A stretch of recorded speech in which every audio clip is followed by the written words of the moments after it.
నమస్తే. సాక్షి ఎడ్యుకేషన్‌కు స్వాగతం. ఇప్పుడు ఎస్ఐ కానిస్టేబుల్ పరీక్షలైతే జరగబోతున్నాయి. ఇంకో నెల రోజుల వ్యవధి ఉంది. ప్రధానంగా మనకు ఏ సబ్జెక్ట్ అంటే పాలిటీ అనేది చాలా ఇంపార్టెంట్. అన్నిటికీ ఇంటర్ రిలేటెడ్ అయ్యుండే సబ్జెక్ట్ ఇది. సో, మనకు పాలిటీ గురించి ఎక్స్‌ప్లెయిన్ చేయడానికి పాలిటీ ఎక్స్‌పర్ట్ సంతోష్ రావు గారు మన ముందున్నారు. నమస్తే సార్. నమస్తే కమలాపతి గారు. థ్యాంక్స్ ఫర్ హోస్టింగ్ మీ. మన సాక్షి డెడికేటెడ్ వ్యూయర్స్ అందరికి కూడా once again thanks for having me. Sir, ఇది పాలిటీ అనేది చాలా వాస్ట్ సబ్జెక్ట్. మీరు మ్యాగ్నా కార్టా దగ్గర నుంచి స్టార్ట్ చేసుకుంటూ ఇప్పుడు కరెంట్ సుప్రీం కోర్ట్ ఆర్డర్స్ ఎప్పటికప్పుడు మారుతూ ఉంటాయి. కొత్త చట్టాలు కూడా వస్తుంటాయి. ఈ ఆర్టికల్స్‌కి రిలేటెడ్ ఏదైనా చట్టాలు లేకపోతే సుప్రీం కోర్టే చెప్తుంది గైడ్‌లైన్స్. ఒక అభ్యర్థి ఆల్రెడీ ప్రిపేర్ అవుతున్న వాళ్ళున్నారు. ఇప్పటికిప్పుడు ప్రిపరేషన్ స్టార్ట్ చేసే వాళ్ళున్నారు. ఏ కోణంలో వెళ్తే వాళ్ళు సక్సెస్ అయ్యే ఛాన్సెస్ ఉంటాయి? అంటే ఫస్ట్ ఆఫ్ ఆల్ కమలాపతి గారు మీరు అన్నట్టు పాలిటీని డీటెయిల్గా నేర్చుకోవాలనుకున్న స్టూడెంట్ ఒకరు ఉంటారు. లేకపోతే ఇప్పుడు ఈ ఎగ్జామ్ నోటిఫికేషన్ వచ్చి ప్రిలిమ్స్ అయిపోయే లోపు నేర్చుకోవాలనుకునే వాళ్ళు ఒక క్యాండిడేట్ ఉంటారు. డీటెయిల్గా నేర్చుకోవాలనుకునే వాళ్ళు మీరు అన్నట్టు మ్యాగ్నా కార్టా దగ్గర నుంచి మనకి హిస్టారికల్ బ్యాక్గ్రౌండ్ దగ్గర నుంచి అన్ని చాప్టర్స్ మీద మంచి అవగాహన తెచ్చుకోవడం బెటర్. వేరాజ్ ఇప్పుడు ఫస్ట్ అంటే నాకు తర్వాత నేర్చుకుంటా ఫస్ట్ ప్రిలిమ్స్ లోపు ఫోకస్ చేయాలనుకునే వాళ్ళు కొన్ని ఫోకస్డ్ ఏరియాస్ మీద వాళ్ళు అటెన్షన్ ఉంటే బెటర్. ఇప్పుడు ఈ పాలిటీ ఇప్పుడు మీరు అన్నట్టుగా ఫోకస్డ్ ఏరియా అన్నారు కదా! ఆ ఫోకస్డ్ ఏరియా ఇది ఇప్పుడు రాజ్యాంగాన్ని తీసుకున్నా గాని, ఆ పార్ట్స్ గానివ్వండి, ఆ షెడ్యూల్స్ గానివ్వండి చాలా వాస్ట్‌గా ఉంటుంది సబ్జెక్ట్. పాసిబిలిటీస్ ఉన్నాయా? అంటే ఆల్రెడీ కొంత అవగాహన ఉండి కూడా ఇప్పుడు రివిజన్ చేసుకోవాలంటే ఎలా? ఈ ఫోకస్డ్ ఏరియాస్ ఈ ఫాలోఅప్ ఆన్సర్ ఇంతకుముందు దానికి ఫోకస్డ్ ఏరియాస్ అంటే ఫస్ట్ ఆఫ్ ఆల్ వాళ్ళు గవర్నమెంట్ ఆఫ్ ఇండియాకి సంబంధించినటువంటి లెజిస్లేచర్ పైన, ఎగ్జిక్యూటివ్ పైన, జ్యుడిషియరీ పైన మూడింటిపైన అవగాహన ఉండాలండి. మూడింటిపైన అవగాహన ఉన్న తర్వాత ఈ లెజిస్లేచర్, ఎగ్జిక్యూటివ్, జ్యుడిషియరీ చదివిన తర్వాత ఈ మూడు విషయాలలో సెంటర్కి స్టేట్కి మధ్య ఉన్న డిఫరెన్స్ ఏంది అంటే సెంటర్ స్టేట్ రిలేషన్స్ ఏంది చదువుకోవాల్సి ఉంటుంది. ఇవి 4 చాప్టర్లు అయిపోయిన తర్వాత ఈ సెంటర్ స్టేట్ రిలేషన్స్ అనేవి ఎమర్జెన్సీ టైంలో ఎలా ఇంపాక్ట్ అవుతుంది, ఇది 5వ చాప్టర్. దాని తర్వాత ఫండమెంటల్ రైట్స్. ఇవి ఫస్ట్ వీళ్ళు చదివిన తర్వాత ఫోకస్డ్ ఏరియాస్ అని నేను మీకు ఇందాక అన్నా కదా, ఇవి చదివిన తర్వాత ఇంకా ఫర్దర్గా టైం ఉంటే constitutional bodies, non constitutional bodies చదువుకుంటే at least they will be on the safe side. అంటే ఇవి కూడా చాలా వాస్ట్ సబ్జెక్ట్సే మీరన్నది. సెంట్రల్ స్టేట్ అనేసి ఆ తర్వాత కమిషన్స్ కొన్నొచ్చాయి. ఇన్ డెప్త్‌గా చదువుకోవాలా? లేకపోతే ఇప్పుడున్న కరెంట్ సినారియోని దృష్టిలో పెట్టుకొని చదువుకోవాలా? ఎస్ఐ అండ్ పీసీ ప్రిపేర్ అయ్యేటటువంటి ఆస్పిరెంట్స్ అండి, వీళ్ళు ఫస్ట్ ఆఫ్ ఆల్ అంటే టైం లేనటువంటి ఆస్పిరెంట్స్కి మనం మాట్లాడుతున్నాం కాబట్టి ఫోకస్ చేసేవాళ్ళు అసలు ఆ కమిషన్ ఏంది, చెప్పినటువంటి ఇంపార్టెంట్ 2-3 రికమెండేషన్స్ అండ్ ఆ కమిషన్ ఎప్పుడు ఏర్పాటైంది, ఎవరి ప్రైమ్ మినిస్టర్ టైంలో ఏర్పాటైంది అండ్ ఆ కమిషన్ వల్ల వచ్చినటువంటి చేంజెస్, దాంతోపాటు పార్లమెంట్ అయినా, ఎగ్జిక్యూటివ్ అయినా, జ్యుడిషియరీ అయినా ఇందులో ఇంతకుముందు పీవైక్యూలో ఏ టాపిక్స్ టచ్ చేశారో అండ్ ఆ టాపిక్స్ పైన ఫర్దర్గా ప్రిపేర్ అయిపోతే బెటర్. ఇది ఓన్లీ మనకి షార్ట్ టర్మ్ ప్రిపరేషన్ అనమాట. ఫర్ ఎగ్జాంపుల్ ఇప్పుడు రాజమన్నార్ కమిటీ ఉందనుకోండి. దాంట్లో రికమెండేషన్స్ ఏవి? కొంచెం షార్ట్‌గా మీరు మా అభ్యర్థుల కోసం. అంటే మనకి ఎస్పెషల్లీ రాజమన్నార్ కమిటీ కన్నా కూడా మనకి సర్కారియా అండ్ పుంచి కమిషన్ పైన ఎక్కువగా ఫోకస్ ఉండే అవకాశం ఉంటుందండి.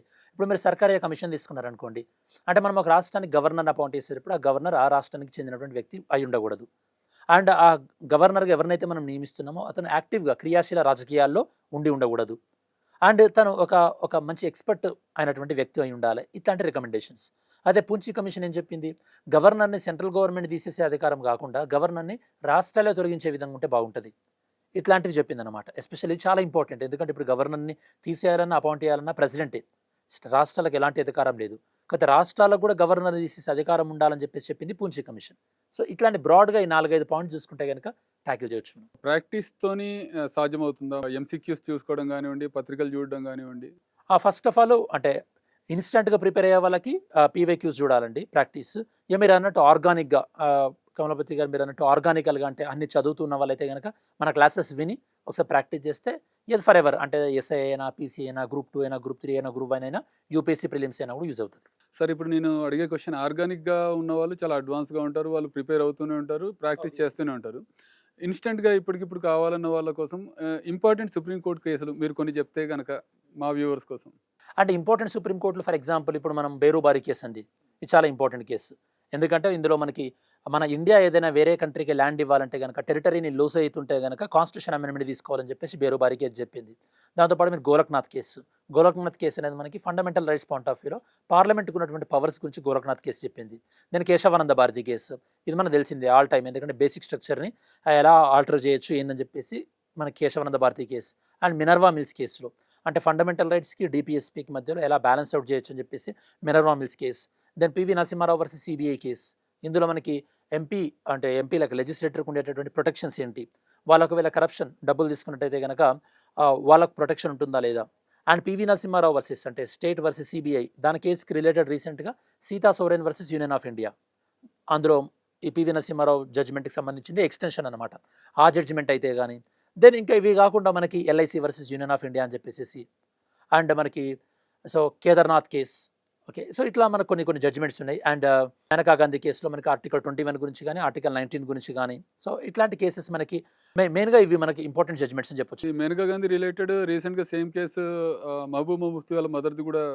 ఎస్ అండి, పాస్పోర్ట్ స్వాధీనం విషయంలో మేనకా గాంధీ కేసులో ఏం చెప్పిందంటే ఒక వ్యక్తికి ఇంటర్నల్గా విత్ ఇన్ ఇండియాలో తిరిగేటటువంటి ఫ్రీడమ్ ఆర్టికల్ 19 ఇస్తే కనుక వేరే కంట్రీకి వెళ్ళే ఫ్రీడమ్ ఆర్టికల్ 21 ఉంటుంది. అండ్ మహబూబా ముఫ్తీ వాళ్ళ మదర్ది పాస్పోర్ట్ తీసుకోవడం అనేది తను మహబూబా ముఫ్తీ కేసుకు సంబంధం లేకపోయినప్పటికీ కూడా తన మదర్ని వేరే కంట్రీకి వెళ్ళనీయకుండా చేయడం అనేది తన ఒక రైట్ టు లైఫ్ వైలేట్ అవుతున్నట్టే కదా అని చెప్పేసి so supreme court Maneka Gandhi case reference తీసుకుంది. సార్ మీరు కరెంట్ అఫైర్స్లో కూడా చాలా ఎక్స్పర్ట్, అదేవిధంగా పాలిటీలో ఎక్స్పర్ట్. గడిచిన ప్రశ్నల శైలిని చూస్తుంటే కనుక కరెంట్ అఫైర్స్ రిలేటెడ్ పాలిటీ ఎక్కువ వస్తున్నాయి. ఇప్పుడు 15 ఆగస్టు ఉంది, 15 ఆగస్టులో క్షమాభిక్ష ఛాన్సెస్ ఉంటాయి.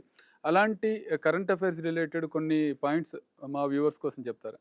అంటే కరెంట్ అఫైర్స్ పాయింట్స్ అంటే ఫస్ట్ ఎఫెక్ట్స్ మీరు అన్నట్టు 15th ఆగస్ట్ ఇది పార్డనింగ్ పవర్స్ నెంబర్ 1, అది మీరు 15th ఆగస్ట్ తీసుకోండి. ఎప్పుడైనా సరే అది ఫేవరెట్ క్వశ్చన్ యూపీఎస్సీకి కానీ మన ఎస్ఏ కానిస్టేబుల్ కానీ 142 సెక్షన్. ఇంకోటి మ్యాక్సిమం మనం ఎక్స్పెక్ట్ చేసేటువంటి క్వశ్చన్ ఏంటంటే ఇప్పుడు సీజేపీ ఆందోళన జరిగినాయి కదండి. సీజేపీ ఆందోళన జరిగినటువంటి నేపథ్యంలో article 19 freedom of speech and expression మీద కానీ ఆర్టికల్ 21 రైట్ టు లైఫ్ పైన దీని మీద క్వశ్చన్ అడిగే అవకాశం ఉంటుంది. ఎందుకంటే నిరసన తెలిపేటటువంటి హక్కు రాజ్యాంగ హక్కా కాదా, ఈ డైమెన్షన్లో క్వశ్చన్ ఎక్స్పెక్ట్ చేయొచ్చు. దీనితో పాటు ఇవి కాకుండా ఇంకా మనకి గవర్నర్స్ ఇష్యూ లాస్ట్ 1 year నుంచి మనకి 1.5 year నుంచి గవర్నర్స్ విపరీతంగా న్యూస్లో ఉన్నారు. అంటే గవర్నర్స్ ఏదైనా బిల్ని ఆపడం కానీ గవర్నర్ బిల్ని ఏదైనా ప్రెసిడెంట్కి పంపించడం కానీ అవసరం లేకున్నా సో గవర్నర్ అధికారాల విషయంలో అడగొచ్చు. ఇవి ప్రధానంగా ఉండేటటువంటి క్వశ్చన్స్. ఇవి కాకుండా మన రీసెంట్గా గవర్నమెంట్ ఆఫ్ ఇండియా పాస్పోర్ట్ కలిగి ఉన్నంత మాత్రాన మీరు ఇండియన్ సిటిజన్ కాదు అని చెప్పింది. సింపుల్గా పాస్పోర్ట్ ఉన్నంత మాత్రాన మీరు ఇండియన్ అయి ఉండాల్సిన పని లేదని చెప్పేసి అట్లా ఇండియన్ సిటిజన్షిప్ మీద ఆర్టికల్ 5 నుంచి ఆర్టికల్ 11 మీద క్వశ్చన్ రావచ్చు. ఇవి బ్రాడ్ క్వశ్చన్స్. దాంతోపాటు మన తమిళనాడులో ఒక అజిత్ అనేటటువంటి ఒక సెక్యూరిటీ గార్డ్ని పోలీసుల లాకప్ డెత్లో చనిపోయాడు. దాంతోపాటు అదే తమిళనాడులో ఒక ఫాదర్ని and Sunny lockup death case చేసినందుకు చంపినందుకు అక్కడ ఉన్న కానిస్టేబుల్ అందరికీ కూడా ఉరిశిక్ష విధిస్తూ మద్రాస్ అక్కడ లోకల్ కోర్టు జడ్జిమెంట్ ఇచ్చింది. అంటే దీన్ని బట్టి మనకు article 22 preventive detention and custodial death పైన క్వశ్చన్స్ రావచ్చు. సో ఇవి ప్రధానంగా మనకు గుర్తొచ్చినటువంటి ఏరియాస్. క్వశ్చన్ ప్యాటర్న్ అనేది మారింది. ఇంతకుముందు ఏంటంటే ఒక ఆర్టికల్ ఇచ్చేసి దాని రిలేటెడ్ ఒక క్వశ్చన్ ఇచ్చేవాడు. ఇప్పుడు 5 ఆర్టికల్స్ ఇచ్చేసి దాన్ని మ్యాచ్ ద ఫాలోయింగ్ అని కానీ జతపరచడం కానీ ఇస్తున్నారు. దీన్ని ఎలిమినేషన్ మెథడ్ కానీ ఇంకేదన్నా టిప్స్ ఉంటే చెప్తారా? సో టిప్ నెంబర్ 1 ఏంటంటే మనకు ఉన్న ఫండమెంటల్ రైట్స్లో అట్లీస్ట్ 2/3 అంటే మొత్తం ఆర్టికల్స్ 40 నుంచి 32లో ఒక 2/3 ఆర్టికల్స్ మధ్య మనకు కమాండ్ ఉండాలి. ఎప్పుడైతే మనకు 2/3 ఆర్టికల్స్ పైన కమాండ్ ఉంటుందో అంటే ఓన్లీ ఫండమెంటల్ రైట్స్ ఎగ్జాంపుల్ తీసుకుంటున్నా, రిమైనింగ్ మనం ఎలిమినేట్ చేయొచ్చు. అంటే ఫర్ ఎగ్జాంపుల్ ఇప్పుడు మనకు ఆర్టికల్ 20కి ఆర్టికల్ 22కి మధ్యలో డిఫరెన్స్ తెలియాలి. ఆర్టికల్ 20 అంటేనేమో నో సెల్ఫ్ ఇంక్రిమినేషన్, ఆర్టికల్ 22 ఏమో ప్రివెంటివ్ డిటెన్షన్ అరెస్ట్. ఇక్కడ అంటే సాధారణంగా ఏ ఆర్టికల్స్ కొద్దిగా క్లోజ్గా ఉండి ఏ ఆర్టికల్స్ మధ్యలో కన్ఫ్యూజ్ అయ్యే అవకాశం ఉంటుందో ఆర్టికల్స్ మధ్యలో మనకు క్లారిటీ ఉందనుకోండి, అప్పుడు మనం ఎలిమినేషన్ మెథడ్ ద్వారా ఎలిమినేట్ చేసి మనం ఆన్సర్ చేయొచ్చు. And second one practice. అభ్యర్థులు చాలా సీరియస్గా ప్రిపేర్ అవుతున్నారు. అంటువ్యాధులు కూడా ప్రబలే ప్రమాదం ఉంది. దీనికి మీరు అంటే మీ ఎక్స్పీరియన్స్ గతంలో కూడా కోవిడ్ టైంలో కూడా మీరు చాలామంది గైడ్ చేశారు. ఇప్పుడు అభ్యర్థులకు మీరు ఇచ్చే గైడెన్స్ ఏంటి? అంటే సింపుల్. నెంబర్ 1 అండి, వాళ్ళు ఒకవేళ హాస్టల్ ఉంటే కనుక హాస్టల్ ఎలా ఉండాలి అనేది వాళ్ళు కంట్రోల్ చేయలేరు. సో కాబట్టి వాళ్ళ individual hygiene is the number 1. Okay, అంటే పర్సనల్ హైజీన్గా నీట్గా ఉండడం. సెకండ్ ల్యూకోమ్ వాటర్ రెగ్యులర్గా మార్నింగ్ లేచిన తర్వాతనైనా. అండ్ ఇప్పుడు హాస్టళ్లలో స్టడీ హాల్లో కూడా మనకి ల్యూకోమ్ వాటర్ అంటే గోరువెచ్చని నీళ్ళు అవైలబుల్గా ఉంటున్నాయి. సో గోరువెచ్చని నీళ్ళు రెగ్యులర్గా తాగడం. థర్డ్, ఈవెంట్స్ ప్రాక్టీస్ చేస్తున్న వాళ్ళు కొంతమంది రెగ్యులర్గా బనానా తీసుకొని ఈవెంట్స్ ప్రాక్టీస్ చేయడం. ఎందుకంటే బనానా పొటాషియం ఇస్తుంది. సో దాని మజిల్ ఫెటీగ్ అనేది లేకుండా ఉంటుంది. అండ్ ఇంకా వీలైతే కనుక రెగ్యులర్గా జిమ్ యాక్టివిటీస్ చేయడం బెటర్. లిఫ్టింగ్ వెయిట్స్ ఆర్ఎల్స్ అని స్పోర్ట్స్ యాక్టివిటీస్లో స్విమ్మింగ్ మీరు అన్నట్టు బ్యాడ్మింటన్ ఇట్లాంటి స్పోర్ట్స్ యాక్టివిటీస్లో ఇన్వాల్వ్ అవుతే అట్లీస్ట్ ఆ ఇమ్యూన్ సిస్టమ్ అనేది ఆన్ ద గో కొద్దిగా యాక్టివ్గా ఉంటుంది.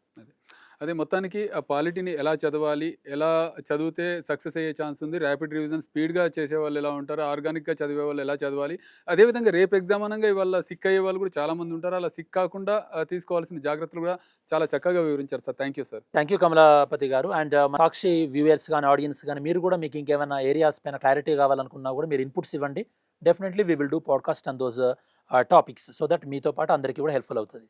Thanks for having me.